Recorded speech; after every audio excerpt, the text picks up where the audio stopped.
É um grande privilégio para mim estar aqui nesta tarde com vocês. Antes de começarmos a falar qualquer coisa, eu gostaria de ir ao Senhor em oração. E eu vou pedir que você ore.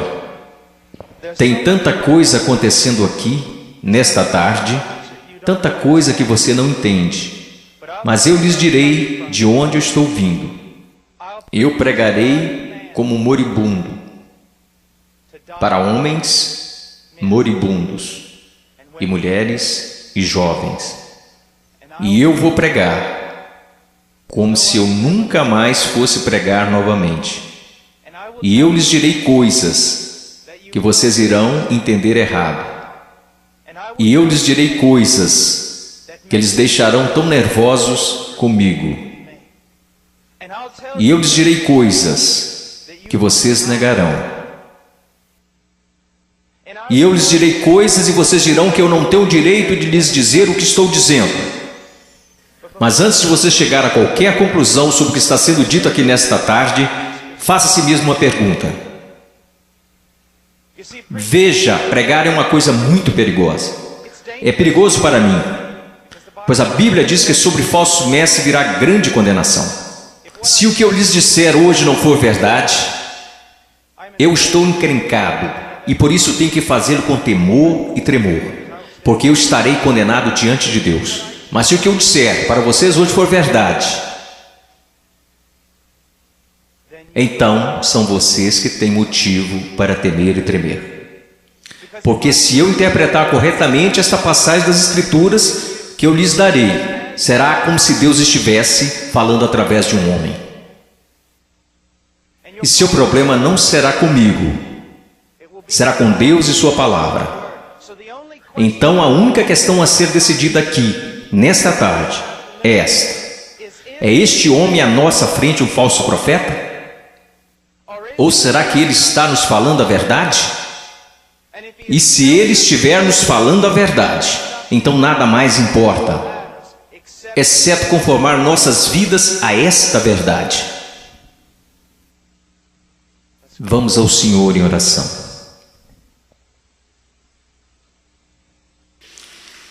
Pai,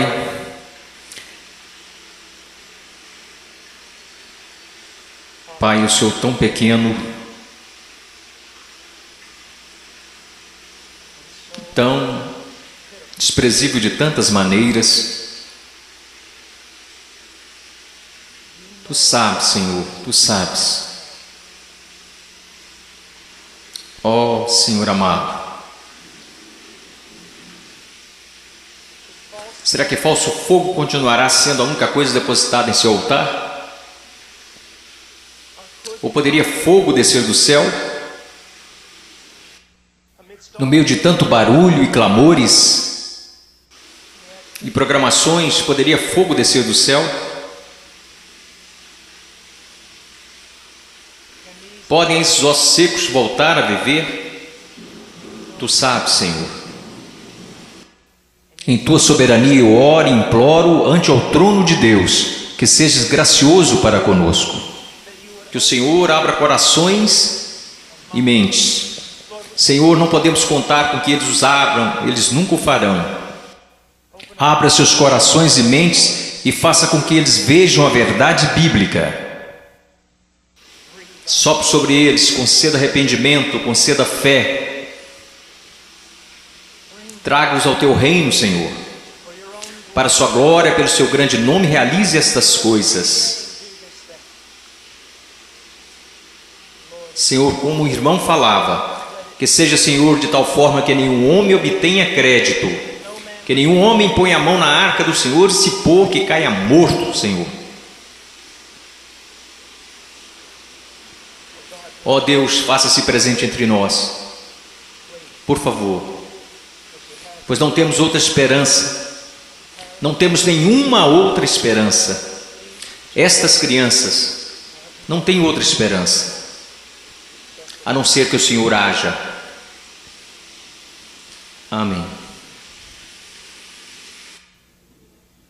Estarei ensinando em Mateus capítulo 7. Se vocês têm suas Bíblias, sigam-me. Mateus capítulo 7, versículo 3, Jesus disse: entrai pela porta estreita, porque larga é a porta, espaçoso o caminho que conduz à perdição, e muitos são os que entram por ela. E porque estreita é a porta e apertado o caminho que leva à vida, e poucos há que a encontrem. Acautelai-vos, porém, dos falsos profetas que vêm até vós vestidos como ovelhas, mas interiormente são lobos devoradores. Por seus frutos conhecereis. Porventura colhem-se uvas dos pinheiros ou figos dos abrolhos? Assim toda árvore boa produz bons frutos, e toda árvore má produz frutos maus. Não pode a árvore boa dar maus frutos, nem a árvore má dar frutos bons. Toda árvore que não dá bom fruto corta-se e lança-se no fogo. Portanto, pelos seus frutos os conhecereis. Nem todo que me diz, Senhor, Senhor, entrará no reino dos céus, mas aquele que faz a vontade de meu Pai que está nos céus. Muitos me dirão naquele dia: Senhor, Senhor, não profetizamos nós em teu nome, e em teu nome não expulsamos demônios, e em teu nome não fizemos muitas maravilhas? E então lhes direi abertamente: nunca vos conheci.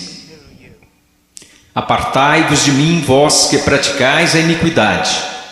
Todo aquele, pois, que escuta estas minhas palavras e as pratica, semelhá-lo-ei ao homem prudente, que edificou sua casa sobre a rocha, e desceu a chuva e correram rios, e assopraram ventos e combateram aquela casa, e não caiu, porque estava edificada sobre a rocha. E aquele que ouve estas minhas palavras e não as cumpre, compará-lo-ei a um homem sensato, que edificou a sua casa sobre a areia. Desceu a chuva, correram rios e assopraram ventos, e combateram aquela casa, e caiu, e foi grande a sua queda. Eu estou aqui hoje. Eu não estou preocupado no meu coração com a sua autoestima. Eu não estou preocupado no meu coração se você se sente bem consigo mesmo, se a vida está do jeito que você queria, ou se a sua conta bancária está no verde. Só tem uma coisa que me tirou o sono. Só tem uma coisa que me preocupou durante a manhã toda, e é isto: em 100 anos, a maioria das pessoas neste prédio possivelmente estarão no inferno. E muitos que até mesmo professam Jesus Cristo como Senhor passarão a eternidade no inferno. E você diz: pastor, como você pode dizer uma coisa como esta? Eu posso dizer uma coisa como esta, pois eu não realizo meu ministério na América. Eu prego a maior parte do tempo na América do Sul, África e leste europeu. E eu quero que você saiba que quando olham para o cristianismo americano, ele é mais baseado em uma cultura sem Deus do que na palavra de Deus. E tantas pessoas são enganadas, e tantos jovens são enganados, e tantos adultos são enganados em crer que por terem feito uma oração uma vez em suas vidas, eles irão para o céu. E então, quando eles olham ao redor e veem outros que confessam a Cristo, e veem essas pessoas tão mundanas quanto o mundo, e comparam-se uns com os outros, nada perturba seus corações. Eles pensam: bem, eu sou igual à maioria do meu grupo de jovens. Eu vejo coisas que não deveria ver na TV e rio das coisas que Deus odeia. Eu uso roupas sensuais. Eu falo como o mundo, eu ando como o mundo, eu amo a música do mundo. Eu amo tanto essas coisas do mundo, mas graças a Deus eu sou um cristão. Porque eu sou um cristão, eu não pareço diferente da maioria das pessoas da minha igreja. Porque eu sou cristão? Porque houve uma vez na minha vida que eu fiz uma oração e pedi para Jesus entrar no meu coração. Eu quero que você saiba que a maior heresia na igreja evangélica protestante americana é que se você orar e pedir para Jesus Cristo entrar no seu coração, Ele definitivamente entrará. Vocês não encontrarão isso em nenhum lugar das Escrituras. Vocês não encontrarão isso na história batista até 50 anos atrás. O que vocês precisam saber é que a salvação é pela fé, e fé somente em Jesus Cristo. E a fé somente em Jesus Cristo é precedida e seguida por arrependimento, um abandono do pecado, um ódio pelas coisas que Deus odeia, e um amor pelas coisas que Deus ama, um crescimento em santidade e um desejo, não de ser como a Britney Spears, não de ser como o mundo, e não de ser como a maioria dos cristãos americanos, mas de ser como Jesus Cristo.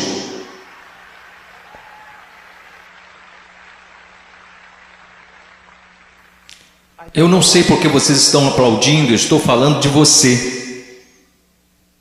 Eu não vim aqui para ouvir améns, eu não vim aqui para receber aplausos, eu estou falando de você. Muitas vezes as pessoas vêm a mim e dizem: eu adoraria segui-lo até a Romênia, adoraria segui-lo à Ucrânia, eu adoraria pregar onde você prega e onde plantou igreja no Peru, na floresta. E eu digo: não, você não iria. Eles dizem: sim, eu iria. E eu digo: não, você não iria, porque você seria expulso da igreja de lá. O que precisamos ver? Eu não estou querendo ser duro apenas para ser duro. Vocês têm noção de quanto amor é necessário para ficar na frente de 5.000 pessoas e dizer que o cristianismo americano é quase completamente errado? Você sabe o que vai me custar nunca mais ser chamado para algo assim? Ser impopular? Você sabe por que você faz isso? Você não faz porque você vai ser bem pago. Você não faz isso porque os homens te amam. Você faz isso porque você ama os homens e, acima de tudo, você quer honrar a Deus. Eu quero lhe dizer uma coisa. Nós vamos olhar para as Escrituras e eu quero que você olhe para ela como ela realmente é. Pare de se comparar com outros que dizem que são cristãos, que se comparam com outros que dizem que são cristãos. Compare a si mesmo com as Escrituras. Quando alguém, um jovem, vem a um pastor ou pastor de jovens e diz: eu não tenho certeza se sou salvo. O pastor de jovens geralmente vai lançar um clichê. Alguma vez em sua vida você orou e pediu para Jesus entrar em seu coração? Bom, sim. Você foi sincero? Bem, eu não sei, mas acho que sim. Você precisa dizer para Satanás parar de te incomodar. Você escreveu no verso da sua Bíblia, assim como o evangelista ensinou quando você foi salvo. Você anotou a data para que qualquer dia que você duvidasse apontasse para a Bíblia. Que superstições têm invadido nossa denominação? Você sabe o que a Bíblia fala para os cristãos fazerem? Examine-se a si mesmo. Teste a si mesmo à luz das Escrituras para saber se você está na fé. Teste a si mesmo para saber se você é um cristão. Você consegue ver se o Senhor liberasse todos aqui e mandasse vocês baterem em cada porta dessa cidade? Você sabe o que descobriríamos? 99% das pessoas, pelo menos nessa cidade, acredita que são cristãos. Se você voltar para a sua cidade natal e bater em cada porta de cada casa, porque eu voltei para a minha cidade natal, quando fiz salvo e bati em cada porta, e você sabe o que eu descobri? Todo mundo na minha cidade é um cristão. 85% deles não vão à igreja, e aqueles que vão à igreja não estão preocupados com santidade. Eles não estão preocupados em servir, não estão preocupados em ser separados do mundo, não estão preocupados se o evangelho será pregado entre as nações. Mas graças a Deus eles são salvos. Por que eles são salvos? Porque algum evangelista que deveria ter passado mais tempo estudando sua Bíblia do que pregando disse a eles que eles eram salvos. E ele disse isso para que depois pudesse gabar de quantas pessoas se converteram no seu próximo avivamento. Eu amo vocês. E existem homens aqui que amam vocês. E eu quero ir às Escrituras agora que eu choquei para a vida. Eu quero que vocês me ouçam. Ouça a palavra de Deus e comece a se perguntar algumas perguntas. Antes de tudo, entrai pela porta estreita, porque larga é a porta, espaçoso o caminho que conduz à perdição, e muitos são os que entram por ela. Existe uma porta estreita.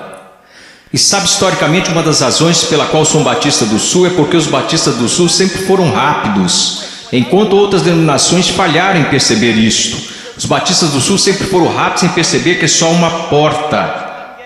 Só há um Deus. Só há um mediador entre Deus e os homens. Seu nome é Jesus Cristo, e não é uma questão de múltipla escolha. Não é como se todos os caminhos levassem a Roma. Como denominação, nós sempre ensinamos às pessoas o que Jesus ensinou às pessoas. Eu sou o caminho, a verdade e a vida, e ninguém vê ao Pai senão por mim. Então eu louvo a Deus por isso, que a única forma que qualquer ser humano nesta terra será salvo é por meio de Jesus Cristo. E ponto final. Porque você precisa entender que a Bíblia diz: todos pecaram e destituídos estão da glória de Deus, e vocês não têm ideia do que isso significa, que nascemos totalmente depravados, odiando a Deus, que nós nunca buscaríamos a Deus, nunca iríamos a Deus, nós nos rebelamos contra Deus, quebrando toda a lei. Não é só uma questão de que você já pecou, a questão é: você nunca fez nada além de pecar. A Bíblia diz nos profetas que até as nossas maiores obras são como trapos de imundícia perante Deus. E por causa disso, você sabe o que merecemos? A ira de Deus, o ódio santo de Deus. E vocês dizem: espere um pouco, Deus não pode odiar ninguém, Deus é amor. Não, meu amigo, você precisa entender uma coisa: Jesus Cristo ensinou, os profetas ensinaram, os apóstolos ensinaram isto, que a não ser a graça de Deus revelada em Jesus Cristo, nosso Senhor, a única coisa que resta para você é a ira, a violenta ira de Deus. E por causa de sua rebelião e de seus pecados. Quando fala em universidades, eles sempre são rápidos em dizer: não, Deus não pode odiar porque Deus é amor, mas eu digo, Deus tem de odiar porque Ele é amor. Veja, eu amo crianças, portanto odeio aborto. Se eu amo o que é santo, devo odiar o que não é santo. Deus é um Deus santo, e isso é algo que os americanos esqueceram. Muitas das coisas que você adora fazer, Deus odeia. Você sabia disso? Ore por avivamento. Você vai para a reunião de jovens e quer que Deus seja, mas antes de ir você assiste programas na TV que Deus absolutamente abomina. E então você se pergunta por que o Espírito Santo não desceu sobre nós e por que você tem que criar falso fogo e falso entusiasmo. Porque Deus não está presente, Deus é um Deus santo. E a única maneira pela qual eu e você poderíamos nos reconciliar com Deus santo é pela morte do Filho unigênito de Deus, quando ele foi pendurado naquele madeiro. Agora escutem, se você hoje é salvo, você não foi salvo porque os romanos judeus rejeitaram Jesus. Você não foi salvo porque eles colocaram uma coroa de espinhos na sua cabeça, nem foi salvo porque eles perfuraram o tórax de Jesus com uma lança. Você não foi salvo nem mesmo porque eles o pregaram na cruz. Você sabe por que você é salvo? Se você é salvo, porque quando Jesus Cristo estava pendurado naquela cruz, Ele levou os seus pecados, o pecado do povo de Deus, e toda a violenta ira de Deus que deveria ter caído sobre você, caiu sobre seu único filho. Alguém tinha que pagar o preço, alguém tinha que morrer. Foi Deus, o Pai, quem esmagou seu único filho, de acordo com Isaías 53, ao Senhor agradou moê-lo. As pessoas dizem: a cruz é um sinal de quanto o homem é valioso. Isso não é verdade. A cruz é um sinal de quão depravado nós realmente somos, que levou à morte o Filho único de Deus. A única coisa que poderia salvar pessoas como nós foi a morte do único Filho de Deus, sob a ira de seu próprio Pai, pagando o preço, levantando dos mortos, poderoso para salvar. Este é o Evangelho de Jesus. Agora, o que você é chamado para fazer? Você diz: entrar pela porta estreita. Como você faz isso? Jesus disse: o tempo é chegado, o reino de Deus se aproxima. O que você deve fazer? Em Marcos ele nos diz: arrependa-se e creia no Evangelho. Você diz: irmão Paul, eu fui salvo orando e pedindo para Jesus entrar no meu coração. Eu tenho certeza que você o fez, mas você não foi salvo por uma fórmula mágica ou por causa de algumas palavras. Você foi salvo porque se arrependeu de seus pecados e acreditou. E não foi uma coisa isolada, você continua fazendo até hoje, porque Jesus, numa tradução mais correta deste verso, falou: o reino de Deus se aproxima, o tempo é chegado. Agora passem o resto de suas vidas se arrependendo de seus pecados e crendo em mim. Conversão não é como uma vacina. Ah, eu fiz isso, ou me arrependi, eu criei. A questão é, meu amigo, você continua se arrependendo de seus pecados? Você continua crendo? Porque aquele que começou boa obra em vocês também a terminará. Ele terminará. Nós, os batistas do Sul, pregamos que você deve ir por essa única porta, que é Jesus Cristo. Mas nós, batistas do Sul, esquecemos algo. E eu quero que pastores de jovens e outros líderes escutem-me, pois nós esquecemos um ensinamento muito importante do Evangelho. Diz que não só a porta é estreita, mas o caminho também é estreito. O que basicamente fazemos é conduzir uma pessoa a Cristo ou conduzimos alguém a uma oração. E aí essa pessoa passa o resto da vida vivendo igual ao mundo. Se você quiser negar isso, eu posso trazer as estatísticas para te provar. Várias pesquisas, censos, qualquer tipo de pesquisa que você pensar. Quando elas questionam a moralidade da igreja nos Estados Unidos da América, em comparação com a moralidade daqueles que se consideram perdidos, as pesquisas não acham diferenças. Veja, esses são apenas dados, não tem nada a ver com interpretação religiosa, são estatísticas. Livros e mais livros têm sido escritos incessantemente por teólogos, filósofos, sociólogos e afins. O que está acontecendo na igreja? Descobrimos que o aborto na igreja é tão prevalente quanto no mundo. O divórcio é tão prevalente, a imoralidade. Você sabe, assim como eu, que há jovens aqui neste momento que estão praticando imoralidade, ainda assim adorando a Deus como se nada estivesse acontecendo. Você sabe que há jovens aqui que estão usando drogas e indo para a reunião de jovens da igreja. Você sabe, vendo e fazendo coisas que não são apropriadas para cristãos, e ainda assim eles vão para a reunião de jovens, convencidos que estão satisfeitos, convencidos que estão salvos, e ninguém está falando nada a não ser isto.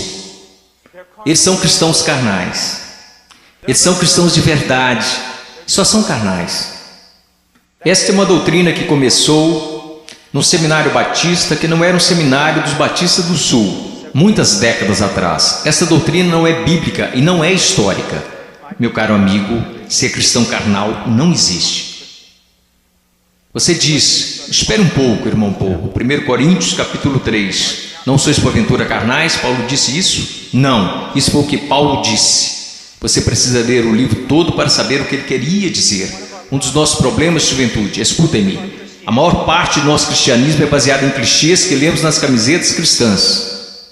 A maior parte do nosso cristianismo vem de músicos e não da Bíblia.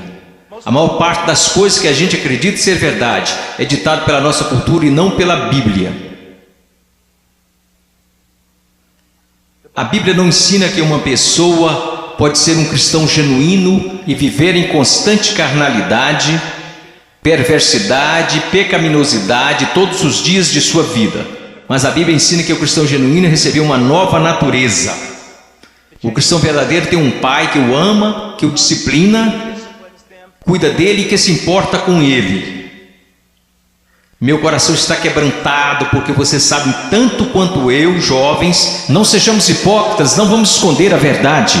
Há muita gente assim, você os conhece, você pode ser um deles, ou ao menos sabe que tem um no seu grupo de jovens. Eles vão às reuniões, eles fazem todas as coisas, mas em seus corações eles são tão depravados quanto se pode ser. Não há diferença, não há luz. Tudo que o mundo faz, eles também fazem, está tudo bem assim.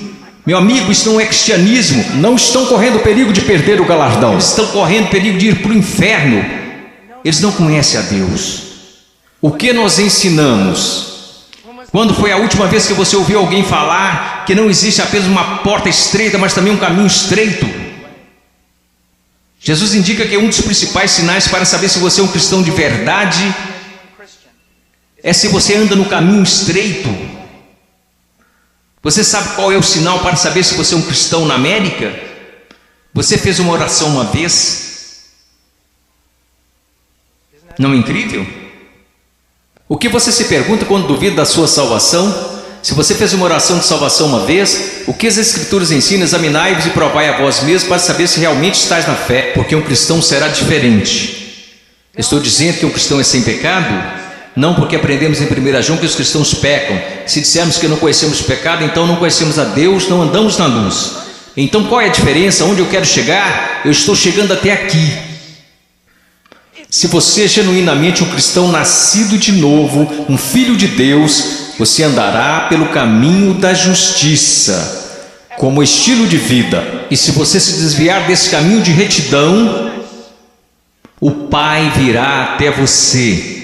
Ele irá discipliná-lo, ele o colocará de volta naquele caminho. Se você professa que entrou pela porta estreita, mas continua andando pelo caminho largo, assim como todos da sua escola, assim como todos que são carnais e depravados, a Bíblia quer que você saiba que você deveria ficar terrivelmente amedrontado, porque você não conhece a Deus.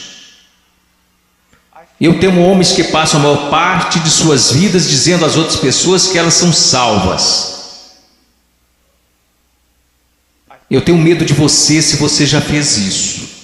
Você não diz às pessoas que elas são salvas, você as diz como serem salvas. Deus as diz se elas são salvas.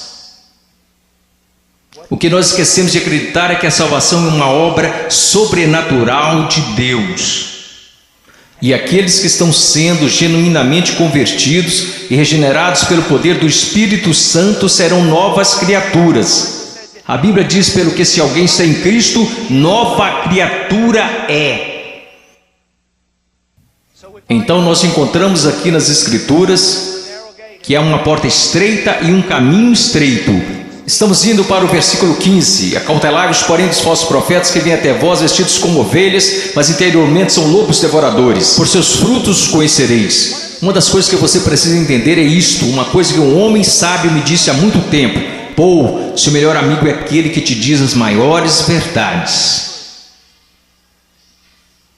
Nos Estados Unidos da América, nós nos tornamos tão cheios de não me toques que ninguém pode nos repreender. Ninguém pode nos dizer que estamos errados. E ministros e líderes também têm acreditado nessa mentira. Nós não queremos ofender, nós queremos ser amigáveis. O que você precisa entender é que só um amigo verdadeiro, seu nome é Deus. E se você quer ser amigo de alguém na sua igreja, você precisa ser amigo de Deus. E você precisa estar mais preocupado com a glória de Deus do que você está com as atitudes dos homens. E outra coisa que você precisa entender é que a pessoa que te ama mais é a que vai te falar as maiores verdades. Uma das grandes marcas diferenciais de um falso profeta é que ele sempre vai falar o que você quer ouvir. Ele nunca vai estragar a festa. Ele vai fazer você continuar batendo palmas, pulando, vai fazer você ficar atordoado, ele vai te manter entretido, ele te apresentará um cristianismo que fará a sua igreja parecer um parque de versões de Jesus. E te manterá tão entretido que você nunca se preocupará com grandes assuntos como este. Deus está agindo em minha vida? Eu estou crescendo em santidade? Eu realmente nasci de novo? Escutem-me, se todos nessa cidade acreditam que são salvos, nós sabemos que isso não é verdade pelas Escrituras, porque a Bíblia diz que poucos vão entrar. Como você sabe que você é salvo? Como você realmente sabe que é salvo? Porque alguém te disse? Porque você fez uma oração? Porque você acreditou? Deixe-me te perguntar, como você sabe que acredita? Porque todo mundo diz que acredita. Como você sabe que não é igual a eles? Você sabe como a Bíblia ensina que você sabe se é salvo? Você sabe como a doutrina batista até 50 anos atrás diria que você sabe que é salvo? Você sabe que foi salvo porque sua vida está num processo de transformação. E seu estilo de vida é de alguém que anda nos caminhos da verdade do Senhor. E quando você para de andar nos caminhos da desobediência, como todos nós fazemos, Deus vem até você e te põe de volta no caminho. Uma das maiores evidências que você nasceu de novo é que Deus não permitirá que você fale como sua carne quer falar. Deus não permitirá que você se vista como o mundo sensual e a igreja sensual. Permite que você se vista. Deus não permitirá que você ande como o mundo. Cheire como o mundo, fale como o mundo, escute as coisas que o mundo escuta. Deus fará diferença na sua vida. Diz aqui, ao continuarmos, versículo 17. Então todos, quero dizer, vamos ao versículo 16. Você os conhecerá pelos seus frutos. Como você reconhece um falso profeta? E uma aplicação mais ampla aqui nas Escrituras. E como você sabe que alguém é um cristão genuíno? Pelos seus frutos. Pelos seus frutos, meus amigos. Veja a sua vida, veja o jeito que você anda, veja o jeito que você fala, veja para as paixões do seu coração. Por acaso Jesus está aí em algum lugar, ou ele é só um acessório que você acrescenta em sua vida? Ou é só uma coisa que você faz nas quartas e domingos? Ele é só alguém que você aceita apenas intelectualmente, mas não de coração? Ele é um acessório, ele é o centro da sua vida? E qual é o fruto que você está produzindo? Você parece com o mundo, age como o mundo? Você experimenta as mesmas alegrias que o mundo experimenta? Você consegue amar o pecado e gostar de cometê-lo? Você consegue amar a rebeldia e gostar de ser rebelde? Então você não conhece a Deus. Você os conhecerá pelos seus frutos. Deus tem o poder para mudá-los. Imaginemos por um momento Jesus ensinando esta passagem. E você está lá ouvindo. E ele olha para você e diz: espinhos, espinhos. Você acha espinhos em figueiras? E você diz: é claro que não, Jesus. Você não é um agricultor, você não é um fazendeiro, você é um carpinteiro, mas todo mundo sabe, Jesus, você não encontra espinhos numa figueira. Então deixe-me fazer outra pergunta. Você encontra figos bons, frutos em espinheiros? É claro que não, Jesus, isso é loucura. Quer dizer, você nunca vai achar espinhos numa figueira e também nunca encontrará figos num espinheiro. Jesus, se me disserem que isso é possível, pode tomar nota. Ou essa pessoa é louca ou é mentirosa. Então Jesus lhe responde: muito bem.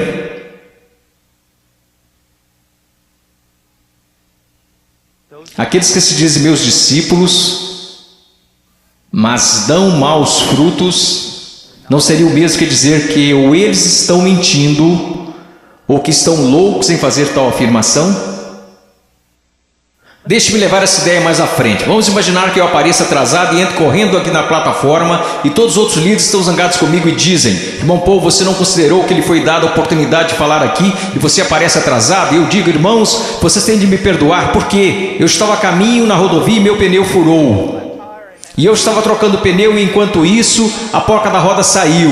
E eu não estava prestando atenção, então eu corri para pegar a porca da roda. Assim que eu a peguei no meio da rodovia, eu levantei, tinha um caminhão de carga de 30 toneladas vindo a uns 200 km por hora, uns 10 metros à minha frente. E aí ele me atropelou e é por isso que eu estou atrasado. Só existiriam duas explicações lógicas. Eu sei, ninguém mais estuda lógica. Mas só existiriam duas conclusões lógicas. Eu sou um mentiroso. Eu sou um maluco.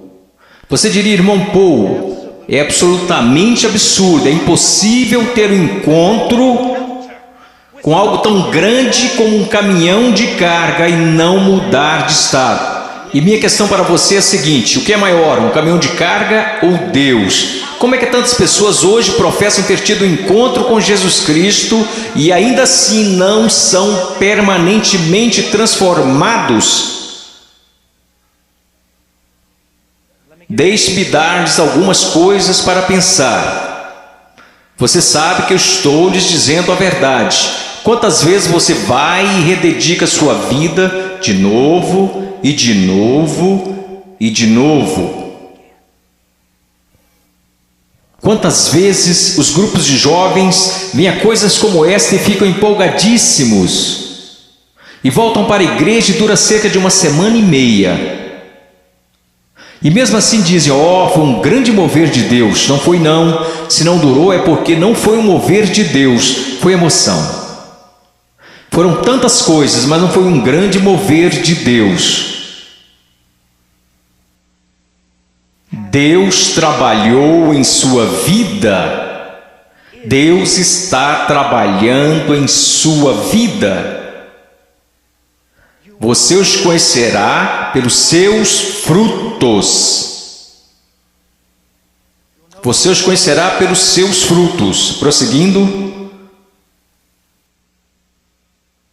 Versículo 19. Toda árvore que não dá bom fruto, corta-se e lança-se no fogo. Portanto, pelos seus frutos conhecereis. Escute isso, você precisa entender algo acerca da literatura hebraica. Quando queremos enfatizar algo, sabe o que fazemos? Aumentamos o tom de nossa voz. Se estamos escrevendo, colocamos em negrito ou em maiúsculo.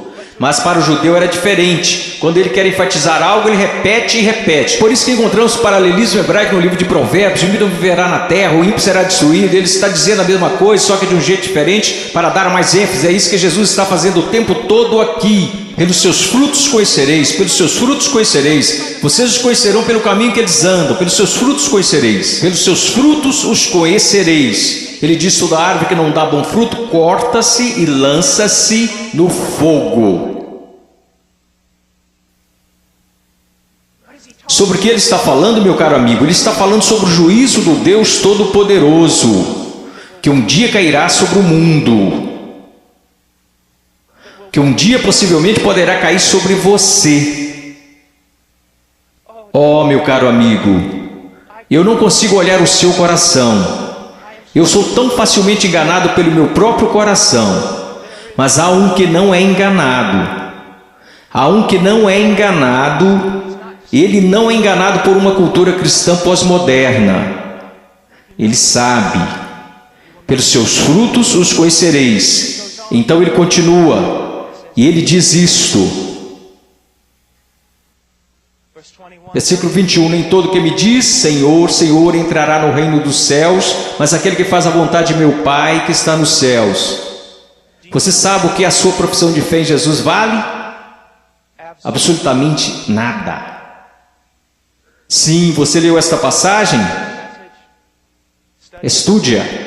Nem todo que me diz Senhor, Senhor, nem todos que professam Senhor, Senhor, entrará no reino dos céus. Muitas pessoas dirão Senhor, Senhor, mas não entrarão no reino dos céus.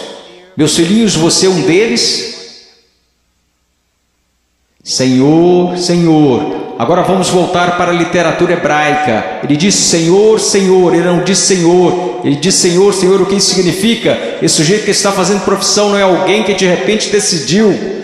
É o dia do juízo, é melhor confessá-lo como Senhor. Essa é uma pessoa que professa enfaticamente aos outros que Jesus é o Senhor. Ele anda por aí dizendo que Jesus é o Senhor, ele dança enquanto os músicos estão tocando e diz que Jesus é o Senhor. Ele canta dizendo Senhor, mas Jesus diz a ele, afasta-te de mim, eu não te conheço. Billy Graham é uma das pessoas mais amáveis e bondosas, e ainda assim ele diz que a maioria das pessoas das igrejas confessionais estão perdidas. Ele diz que ficaria feliz se ao menos 5% das pessoas que fizeram uma profissão de fé em suas cruzadas evangelísticas fossem de fato salvas. Quando estou na Nigéria, eu estive lá no ano passado visitando a mãe cujo filho estava em nossa igreja e que foi assassinado por muçulmanos. No norte da Nigéria, se alguém confessa Jesus Cristo, você meio que já sabe que é verdadeiro. Por quê? Porque eles podem morrer por causa dessa confissão, mas na América, considere os custos. Pense, examine a sua vida à luz das Escrituras. Você conhece o Senhor? Você conhece o Senhor? Porque nem todo que me diz Senhor, Senhor entrará no reino dos céus. Mas o que ele diz aqui, veja o que ele está dizendo. Nem todo que me diz Senhor, Senhor entrará no reino dos céus, mas aquele que faz a vontade de meu Pai que está nos céus. Qual é o sinal de que alguém se tornou um cristão genuíno? Eu gostaria que nós começássemos a ensinar isso novamente. O que aconteceu com a nossa teologia? O que aconteceu com a nossa doutrina? O que aconteceu com o nosso ensino? Foram jogados pela janela? Ninguém mais quer estudar doutrina, só quer escutar músicas cristãs e ler as frases das camisas cristãs. O que aconteceu com a verdade? A verdade diz isto. Aprova a maneira que você pode ter certeza que você é um cristão que nasceu de novo e que você tem como estilo de vida agir segundo a vontade do Pai. E você diz, você está falando de obras. Não, eu não estou, eu estou falando de evidências de fé. Funciona mais ou menos assim. Sua profissão não é prova alguma de que você nasceu de novo, porque todos neste país professam ter fé em Jesus Cristo. Uma pesquisa diz que 65% a 70% dos americanos são salvos, cristãos nascidos de novo. O país mais sem Deus na face da terra mata 4.000 bebês por dia, mas graças a Deus 70% de nós são nascidos de novo. Como você sabe que esta fé que você tem não é falsa? Um estilo de vida que está preocupado em fazer a vontade do Pai, que faz a vontade do Pai, e quando você desobedece a vontade do Pai, o Espírito Santo vem e te repreende pessoalmente através da palavra de Deus, ou através de um irmão ou uma irmã em Cristo, e Deus te põe no caminho novamente. Se você é um cristão genuíno, você não pode escapar dele. Deixa eu me dar um exemplo. Se eu fosse seu pastor, e você tivesse, digamos, 14 anos de idade, e eu estivesse voltando de uma pregação a 1 da manhã e te visse em um parque ou em uma esquina qualquer, com um bando de delinquentes, fazendo coisas que você não deveria estar fazendo, se você fosse membro de nossa igreja, eu diria, entre no carro e eu vou te levar para casa. Eu não ficaria bravo com você, eu ficaria bravo com seu pai, eu diria a ele, Senhor, você é um pai negligente e irresponsável, deixar seu filho fora de casa em tais circunstâncias. Eu quero que vocês entendam uma coisa, Deus não é um pai responsável ou negligente. Se você pode brincar com o pecado, se você pode amar o mundo, amar as coisas do mundo, sempre estar envolvido com o mundo, fazendo as coisas do mundo, e se seus heróis são pessoas do mundo, se você quer parecer com eles, agir como eles, se você faz as mesmas coisas que eles fazem, meu caro amigo, ouça minha voz. Há uma grande possibilidade de você não conhecer a Deus e de não pertencer a Ele. Agora finalizando. Versículo 22. Muitos me dirão naquele dia: Senhor, Senhor, não profetizamos nós em Teu nome não expulsamos demônios, em Teu nome não fizemos muitas maravilhas? Então lhes direi abertamente: nunca vos conheci. Você diz a coisa mais importante na face da terra é conhecer a Jesus Cristo. Isto não é verdade. A coisa mais importante na face da terra é que Jesus Cristo te conheça. Eu não entrarei na Casa Branca amanhã só porque eu fui até o portão e disse que conheço o presidente. Mas eles me deixarão entrar se o presidente falar: eu conheço Paul Washer.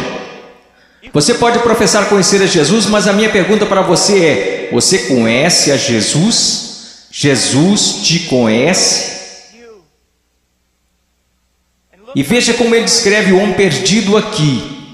Ele diz: apartai-vos de mim, vós que praticais a iniquidade. Em grego, anomia. Uma partícula negativa: a, não, sem. A palavra nomos, lei, não lei, sem lei. E é isso que significa. Deixe-me dar-lhe uma tradução mais precisa. Apartai-vos de mim, ouçam-me. Se eu pudesse sair daqui e te abraçar falando isso, eu faria. Ouçam-me.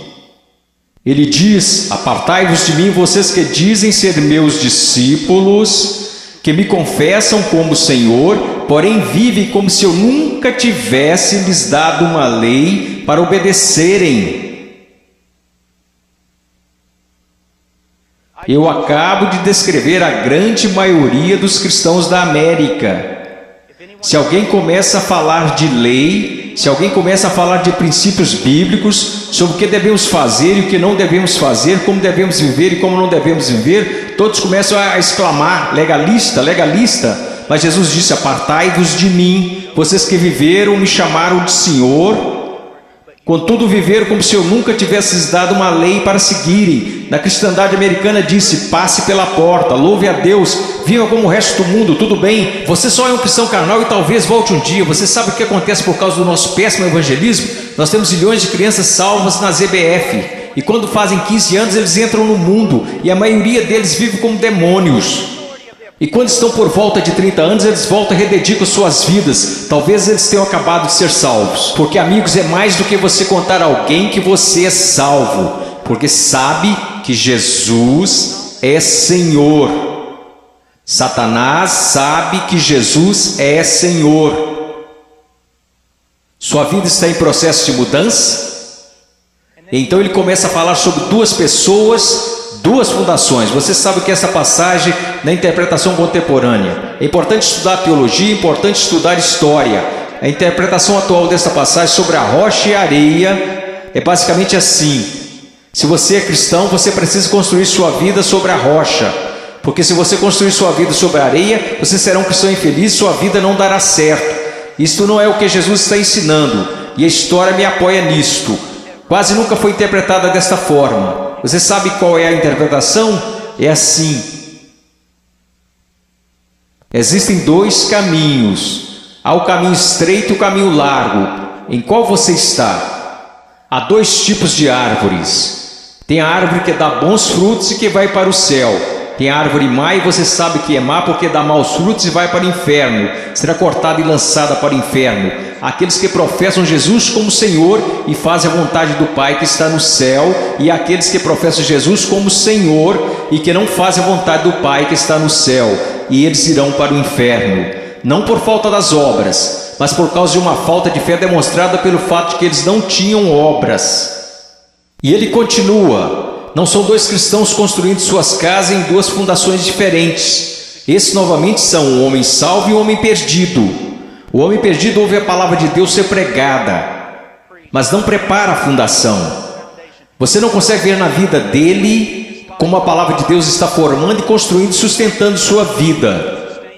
Sua vida não está. Quantas pessoas da Convenção dos Batistas do Sul, apesar dos nossos números, apesar de tudo que dizemos, se nós simplesmente comparássemos as pessoas a esta passagem e dissesse: você está construindo seu casamento de acordo com a palavra de Deus, você está educando seus filhos de acordo com a palavra de Deus, você está administrando suas finanças de acordo com a palavra de Deus, você tem vivido separando-se das coisas deste mundo de acordo com a palavra de Deus, quantos estariam aptos a responder positivamente? Não, nada disso. Eu professo Jesus, Ele é meu Salvador. Meu professor de escola dominical me falou: Eu sei, assim como Leonard Ravenhill, um conhecido meu, que antes de falecer costumava dizer: eu preguei uma só vez em várias igrejas batistas. Eu prego em muitos lugares como esse somente uma vez. Eu poderia vir aqui hoje com um vocabulário que impressionaria vocês e pregar para vocês sobre coisas que fariam vocês saírem flutuando deste salão. Eu poderia contar-lhes histórias que fariam vocês rirem, histórias sobre cachorros e vovós que fariam vocês chorarem, mas eu usamos demais para fazer isso. Eu sei porque a palavra de Deus é verdade, que existem pessoas que acreditam ser salvas, mas não são. Não são. Eu sei que há alguns de vocês que olham ao redor e pensam: bem, eu sou salvo, quer dizer, eu pareço com todo mundo do meu grupo de jovem. O que faz você pensar que o seu grupo é salvo?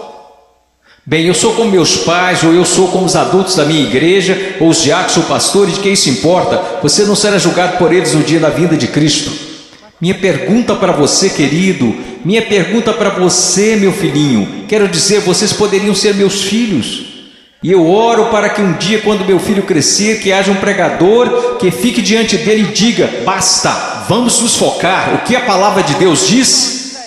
A sua vida se apresentará diante do fogo ardente, que é a santidade de Deus no dia final. Amada, preciosa menina, amado, precioso jovem, no dia final a sua confissão permanecerá verdadeira. Você é salvo. E eu não estou falando de bem, eu acho que sou salvo. Sabe, há um caminho que ao homem parece direito, mas o fim deles são os caminhos da morte. Bem, eu sinto do fundo do meu coração que sou salvo. Então deixa eu fazer outra pergunta: você alguma vez já leu Que Enganoso o Coração? Quem o conhecerá? Você não deveria ir ao testemunho das Escrituras? Bem, eu sei que eu sou salvo, pois minha mãe, meu pai, meu pastor, todos me disseram que sou salvo. Então eu te digo isto: o que a palavra de Deus te diz? Nós falamos tanto sobre ser cristãos radicais. Cristãos radicais não são pessoas que pulam em shows. Cristãos radicais não são pessoas que usam camisas gospel. Cristãos radicais são aqueles que carregam os frutos do Espírito Santo. Cristãos radicais são aqueles que respeitam e honram seus pais, mesmo quando sentem que seus pais estão errados. Cristãos radicais são aqueles que não... Agora escutem, isso vai deixá-los irados. E eu estou falando com garotos e garotas. Cristãos radicais são aqueles que não se vestem sensualmente para mostrar seus corpos. Se sua vestimenta é um chamariz apenas para o seu rosto, Deus se agrada da sua vestimenta. Sua vestimenta é um chamariz para o seu corpo, isso é sensual e Deus odeia o que você está fazendo. Todo mundo gosta de falar sobre um profeta, mas ninguém quer escutá-lo. E eu estou falando sobre cristianismo. Eu passei minha vida em selvas, eu passei minha vida congelando nos Andes, eu vi pessoas morrerem. Um garotinho, Andrew Myman, os muçulmanos atiraram 5 vezes o seu estômago e o deixaram morrer na calçada, simplesmente porque ele exclamava: eu estou com tanto medo, mas eu não posso negar a Jesus Cristo. Por favor, não me matem, mas eu não negarei. E ele morreu numa poça de sangue. E vocês falam sobre ser cristãos radicais porque vocês usam camisas gospel e vão a um congresso? Eu estou falando sobre santidade, eu estou falando sobre ser cheio de Deus. Você sabe o que seria mover de Deus neste local? Se todos vocês caíssem sob convicção de pecado, se eu mesmo caísse sob convicção pelo Espírito Santo e nos prostrássemos e chorássemos, pois assistimos coisas que Deus odeia. Pois usamos coisas que Deus odeia, pois nós agimos como o mundo, parecemos como o mundo, cheiramos como o mundo, fazemos as mesmas coisas que o mundo e não sabemos que fazemos essas coisas porque não conhecemos a palavra de Deus. Porque mesmo que falemos como uma denominação, que a Escritura é a infalível palavra de Deus, só que ganhamos basicamente um monte de ilustrações, histórias e novelinhas. Oh, que Deus brilhe neste lugar. Que viremos nossas costas para o pecado, que renunciemos às coisas que desagradam a Deus, e então que corramos para Ele e alegremos-nos nele e o amemos. Que Deus levante missionários. Eu não desejo a vocês o mesmo que seus pais. Eles querem segurança e boas casas para vocês. Eles querem que vocês tenham carros e respeito. Eu quero para vocês as mesmas coisas que quero para o meu filho, que um dia ele pegue uma bandeira, a bandeira de Jesus Cristo, e coloque-a num monte onde ninguém esteve antes, e que eles clame: Jesus Cristo é Senhor, mesmo que isso custe a sua vida. Se quando ele tiver 18 anos me disser as mesmas coisas que eu disse quando era jovem: eu vou para os montes, eu vou para a selva, e as pessoas disseram: você não pode ir, você está maluco, é uma guerra lá, você vai morrer. Eu vou. Quando aquele rapaz colocar sua mochila nas costas, eu vou orar por ele e dizer: vá, vá, Deus seja contigo, e se você morrer, meu filho, eu te vejo do outro lado e honrarei sua morte. Oh Deus, vamos orar, vamos orar. Oh Deus, eu não me importo com reputação, eu não me importo com o que os homens pensam. Eu quero que o Senhor seja honrado, eu quero que esses jovens sejam salvos. Eu quero que os salvos parem de olhar para um cristianismo cultural, que o Senhor odeia e que cuspirá fora de sua boca, e que eles olhem para a sua palavra e digam: eu seguirei a Jesus. Deus, eu oro pelos ministérios de jovens e pastores, e oro para que o Senhor os encha com espírito de sabedoria, amor e coragem e discernimento, e querido Deus, custe o que custar, eu oro para que o Senhor levante missionários. Ao olhar para esses garotos, eu não posso evitar de pensar no meu filhinho. Oh Deus, que o Senhor salve o Ian, e que eu levante e o mande para a pior parte da batalha.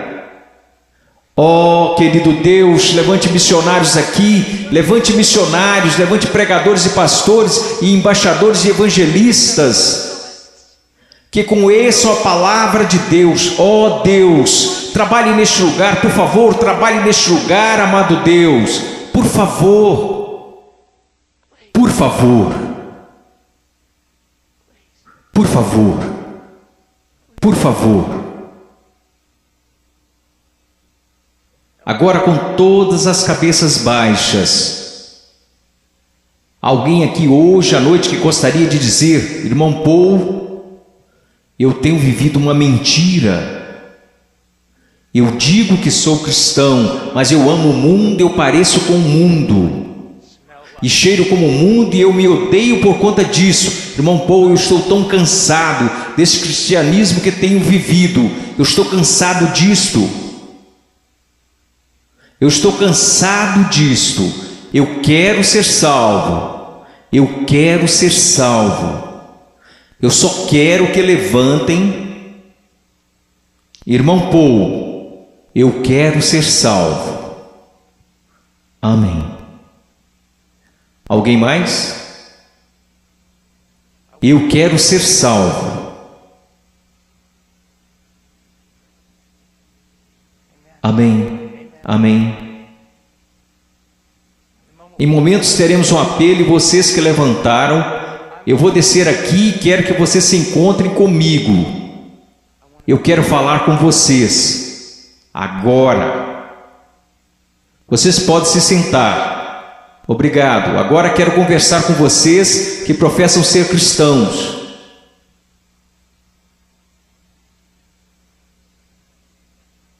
Sua vida honra a Jesus Cristo? Você está olhando em sua palavra para descobrir como deve viver?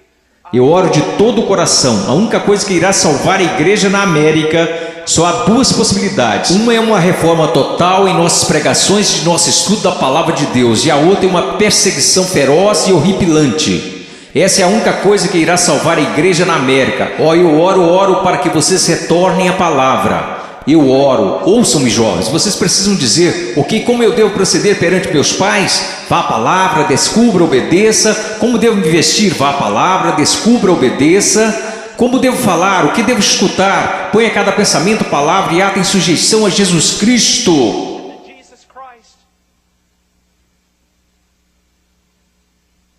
Eu não vou pedir para que você levante,